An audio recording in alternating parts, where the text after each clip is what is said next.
The message I took from today's transition was that you're going to transition in life, and it's going to be uncomfortable, extremely uncomfortable. You're going to lose people, you're going to lose things, you're going to lose circumstances. But the one thing that you will always have, as long as you just follow the shift that God's providing for you, is His love and His faith. So that's the message I took from today. We talked about transition, but first, let me just say praise and worship was amazing. In regards to transition, think about our lives, what we're going through, and how quickly we are to blame God when something's not going our way. But what we need to tap into is our GPS, which is God's positioning system. So we can just let Him lead the way. Let Him, route us to what it is that He wants us to go through and what He wants us to accomplish. There were 4 questions today. And Marlene, I know you want to talk about one.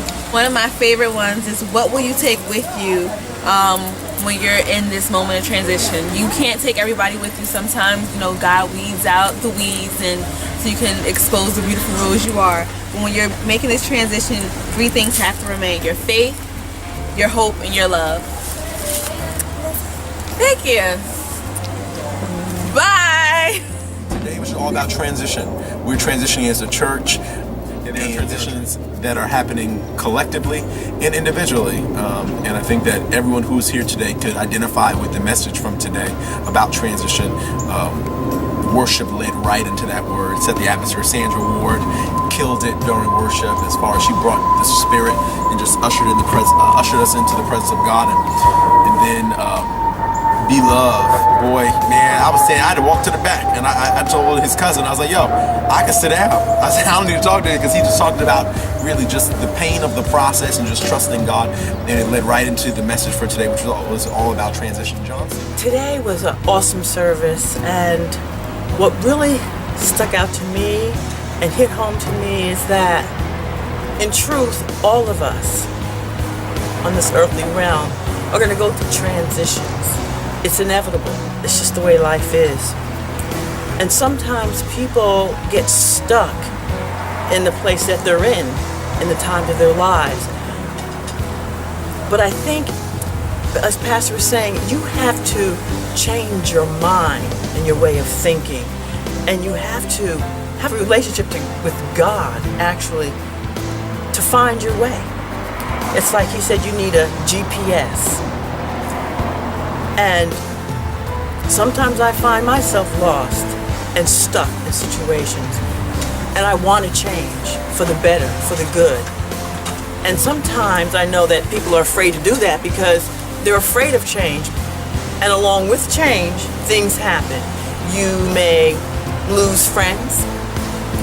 You may even lose family by not agreeing with what you want to do with your life. And you have to hold on to God's unchanging hands. You have to hold on to faith and love and hope, because nothing stays the same, and you've got to walk it alone, whether you have to leave some friends behind, those loved ones. But if you can't face your transition with faith and hope and love, you're going to stay stuck.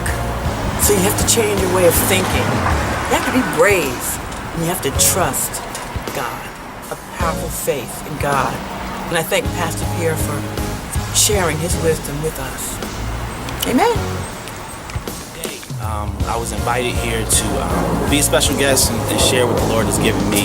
And I honestly don't know what happened, in the sense when I get a chance to minister, I always want to listen out to what the Lord has to say. If He's telling me, don't do this song, say these words, don't say these words, it's kind of like always waiting to hear what God's going to say. So a lot of times when I'm up there, I just feel like, okay, let's do this. So, it was just an awesome time to share with the people of God and encourage them to step out of their comfort zone and worship the God who deserves to be worshiped, no matter where we're at. In any style, you can lift your hand, you can cry out, run around the room, throw a chair if you had to. All right, don't throw the chair. But the point is, you can worship God in a controlled environment and be free, and you can really enjoy the Lord. And that's what I wanted to encourage the body to do today. And I believe that we were successful at doing that. And the worship just went from hip hop into a cry out to the Lord. And I'm thankful that the transition happened. So ultimately helped Pastor get into where he needed to be as well. So I'm thankful for the opportunity that God showed up and he allowed us to experience him one more time and finish the church. Come here, man. It's a great place to be at, and I believe that if you want to hear something from God, God has something to say to you. So join us, be here. I'll be back one day soon, but until then, I love y'all. Peace.